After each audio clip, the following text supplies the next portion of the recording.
Welcome back to the VintNerd.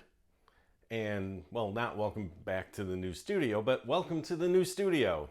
It took some time, but it worked out really nice. There's a lot of space in here, space for projects that used to be in the way, that used to be here, and I'd have to clean all this up in order to do a video like this. Now I can leave things out and got some other space in the other office. So it's working out pretty good. Hope everyone likes it. And wanted to go over a channel update. It's been about 14 months since we started the VintNerd, Mrs. VintNerd and myself. The main genesis for this was I had to put this stuff somewhere anyways. I had them on shelves, trying to make them accessible so I could just pull it out and use it. But then there's usually one or two things on top of something else. And it was just so much better to lay them out like this, and I'd go up and just grab whatever one I need. So let's go over some updates on the VintNerd, and what better way than to open some stuff. Stuff for the new season, year, the next segment. So we're going to open some stuff, then I'm going to do some stuff with some stuff.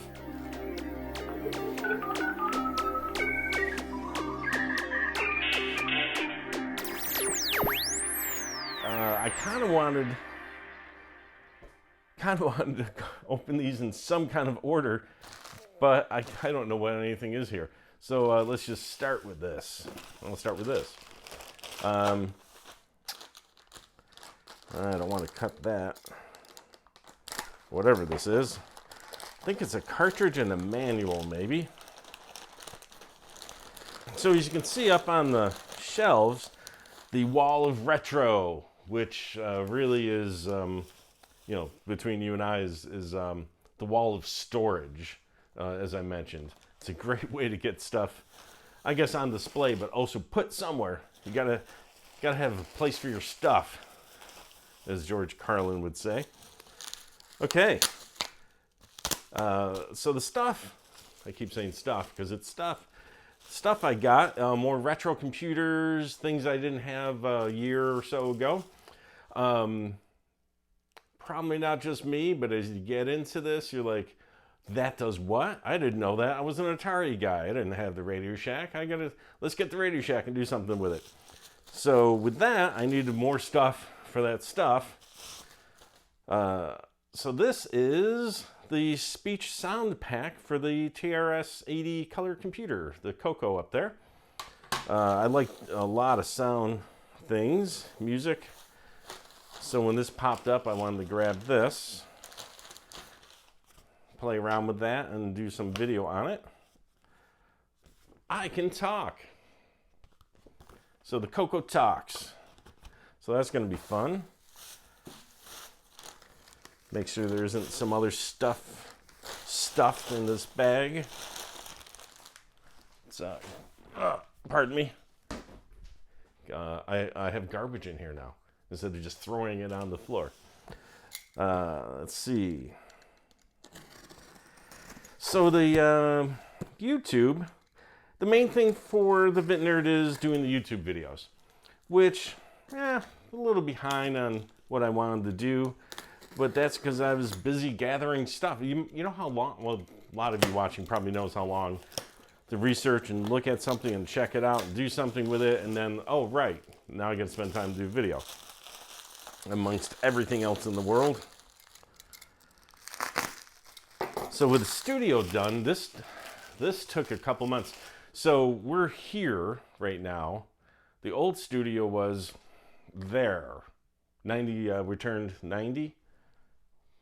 Counterclockwise to where I'm standing. And so kind of doubled the wall space because the camera's further back now. And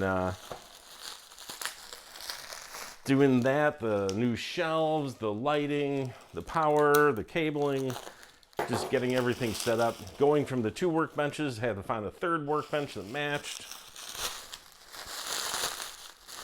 This might be, yep, another Coco item. So a drive controller. Oh, no, that's not the drive controller. That's the RS-232 pack.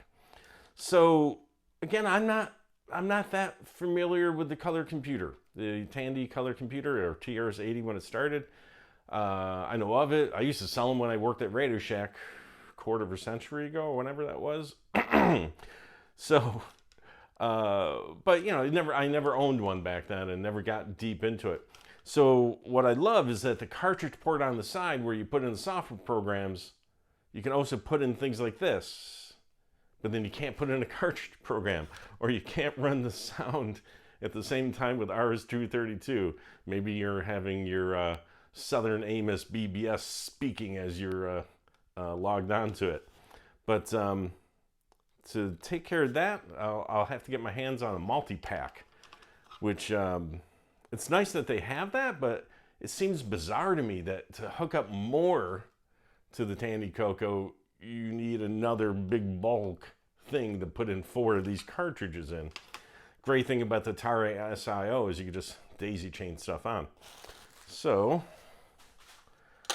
I'll have to get my hands on a multi-pack for the Coco. Put that right there. Where'd I leave off? So the Vintnerd got started for doing YouTube videos, and that's still its main focus. But you know, we do have a Facebook page, an Instagram page, and a Twitter page, and some other odd ones that are less used. But if you haven't checked out our Instagram or Twitter page, we have, well, first off, let's see, on YouTube, I do have a mic cable I'm standing all over. So on YouTube, we're up to right around 600 subscribers, which is fun. That's after about 14 months or so. And then Instagram, 2,100 followers on Instagram right now, and about 1,400 followers on Twitter. And I post things up on that 1, 2, 3, 4 times a week. I'll take pictures of this stuff and I'll put up pictures of stuff on there. Speaking of that, just looking at this closely, quite worn on the card edge there. Might have to do something about that. So yeah, check out the Instagram and Twitter. I do post up stuff, things I do videos on and things I don't do videos on. Oh, I'm going to save this one. So let's put that aside. I know what that is now. Then I know what this is. This is from Warsaw that just came in, and it goes along with this one over here. So I guess we just talked about the Coco a lot. So let's talk about the Texas Instruments TI 99-4/A. Again, just like for me, being, again, an Atari guy, the Coco, a lot of that stuff's new to me. It's the same thing with the TI. So I'm having fun with that because I know a lot about the Atari. Haven't done everything with it, but I haven't done anything with these other ones. So I have the TI up there, and the power supply that came with it, an original power supply, when I plug it in, it hums. Now, everyone knows that these old power supplies, you got to check before you use them, and still then, maybe you don't want to use them at all because they could fail at some point. So I've got one that works, but it goes like, which I know is not good. So I went ahead and finally got around to ordering a replacement power supply from Keylog. Now,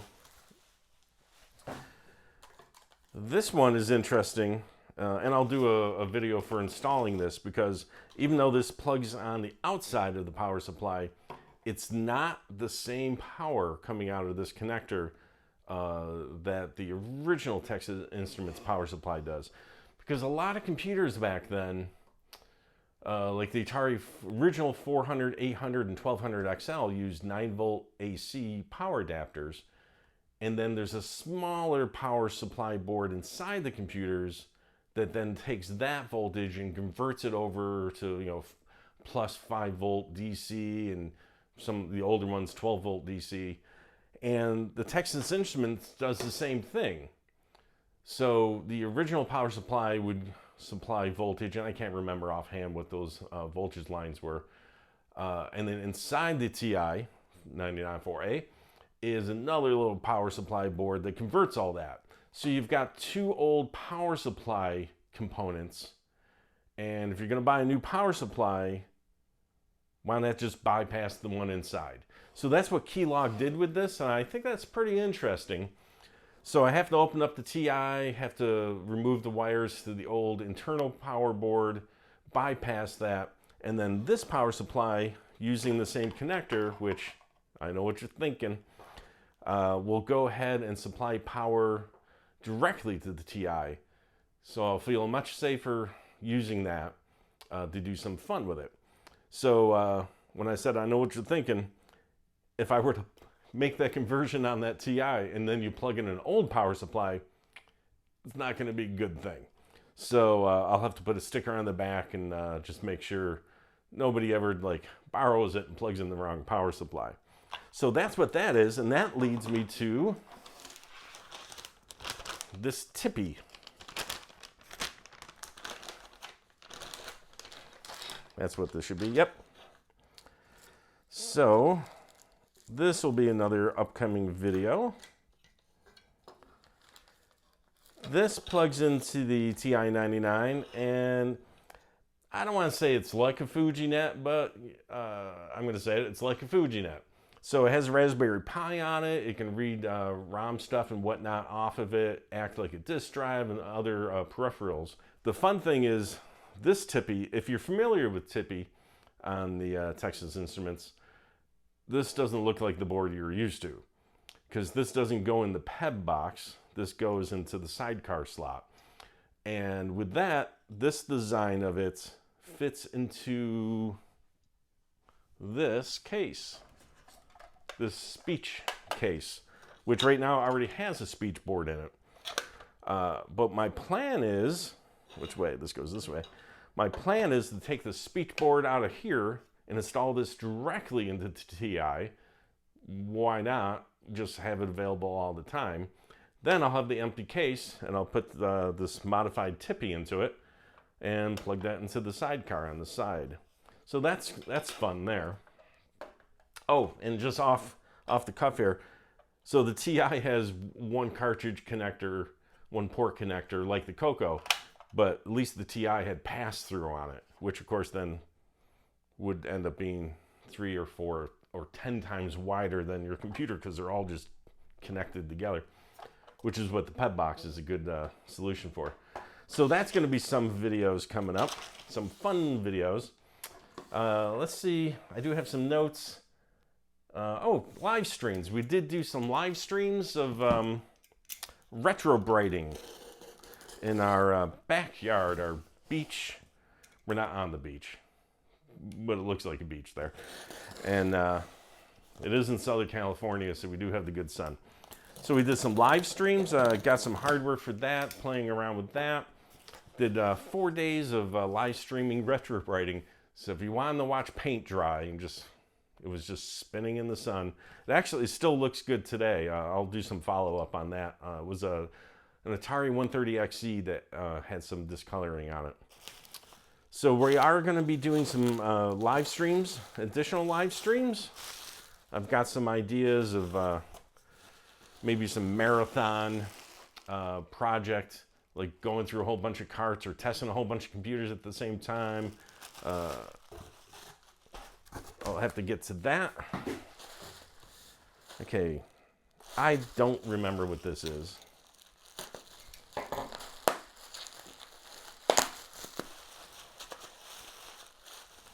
They wrapped it nice. Ah, okay. Another Texas Instruments. I'm doing these in order somehow. Not sure what that is. But this is an RS-232 interface for the TI-99 4A peripheral expansion box, the PEB box. Now, I already have an RS-232 interface for that, but there is a modification to these where you can then put 2 of these in the PEB box. So I'm going to go ahead and use this to do that modification, put them in, test them all. Should be 4 ports. That'll be interesting. I'll have to save this. So, well, we got Coco side over here and TI over here. They got to keep them separate. Let's see, put that paperwork with that. What else did I want to cover on here? Got stuff, YouTube, Twitter, live stream, more live streams. Yeah, that's about it, I think, for the channel update. I do appreciate everybody who's subscribed. Everybody who's commented and liked the videos. I've come to really like the comments. So if you ever thought about commenting and you're not sure, just do it. Tell me if you like the video. Somebody just commented on the tape drive, the Atari 410 that I did, the belt drive update. He said he watched it, really helped him do the belt update on his. And that made me feel good. Like, I enjoy doing the video, but like to know that other people are making use of them. What? You buy this, you order it, it comes a week or 2 later, they sit in a corner, and then you forget what these are. These nondescript bags of stuff.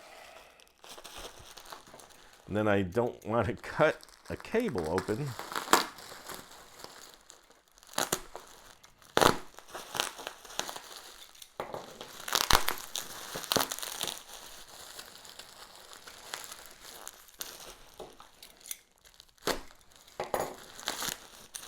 Nice. Okay.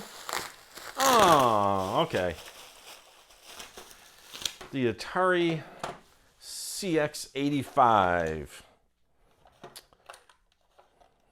Numeric keypad for, you know, the bookkeeping days. Now, I do have a few of these, and again, if you go look at Instagram, I think I've posted over 100 photos of things, Twitter and Instagram, Facebook, and I know I did a photo on a bunch of these back in April because of tax season. That's why I remember that. But I have a plan for modifying this, so I got a bunch of them, and that'll be interesting. I'll just leave it at that. It's something I wanted to do this past year, but I got busy getting my hands on more stuff to do stuff with stuff I got for that stuff. I'm really, really overusing that stuff thing. So, I believe that's about it. I've got, yeah. Well, I hope everybody's enjoying the channel.